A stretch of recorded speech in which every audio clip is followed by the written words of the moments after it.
इचलकरंजी शहरातील सांगली नाकालगत असलेल्या साईट क्रमांक 102 परिसरात काही नळांना पाणी येत नसल्यामुळे संतप्त नागरिकांनी मंगळवारी सायंकाळी रास्ता रोको आंदोलन छेडले। अचानक झालेल्या या आंदोलनामुळे सांगली नाका परिसरातील वाहतूक काही काळ पूर्णपणे ठप्प झाली होती। दोन्ही बाजूंना वाहनांच्या लांबच लांब रांगा लागल्याने प्रवाशांना मोठाच मनस्ताप सहन करावा लागला। या परिसरातील नागरिकांनी पाणी पुरवठा होत नसल्याबाबत अनेक वेळा महापालिकेकडे तक्रार केल्या होत्या, मात्र त्यावर ठोस उपाययोजना न झाल्याने संतप्त नागरिकांनी अखेर आंदोलनाचा मार्ग अवलंबला। नळांना पाणी द्या अशा घोषणाबाजी करत नागरिकांनी रस्त्यावर ठिय्या मांडला।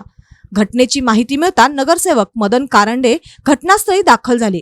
त्यांनी आंदोलक नागरिकांशी संवाद साधून त्यांच्या समस्या जाणून घेतल्या। पाणी पुरवठा सुरळीत करण्याबाबत महापालिका प्रशासनाशी तातडीने चर्चा करून आवश्यक उपाययोजना करण्याच्या सूचना त्यांनी अधिकाऱ्यांना दिल्या। तसेच संबंधित भागात प्रत्यक्ष जाऊन पाहणी केली।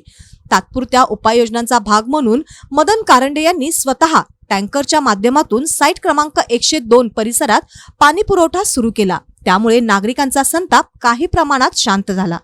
प्रशासनाने लवकरात लवकर कायमस्वरूपी तोडगा काढण्याचे आश्वासन दिल्यानंतर आंदोलन मागे घेण्यात आले। दरम्यान पोलिसांनी तात्काळ हस्तक्षेप करून वाहतूक सुरळीत केली। अचानक झालेल्या आंदोलनामुळे काही काळ निर्माण झालेली वाहतूक कोंडी हळूहळू निवळली। पाणी पुरवठ्याचा प्रश्न तातडीने निकाली काढावा अशी मागणी नागरिकांकडून पुन्हा करण्यात आली आहे।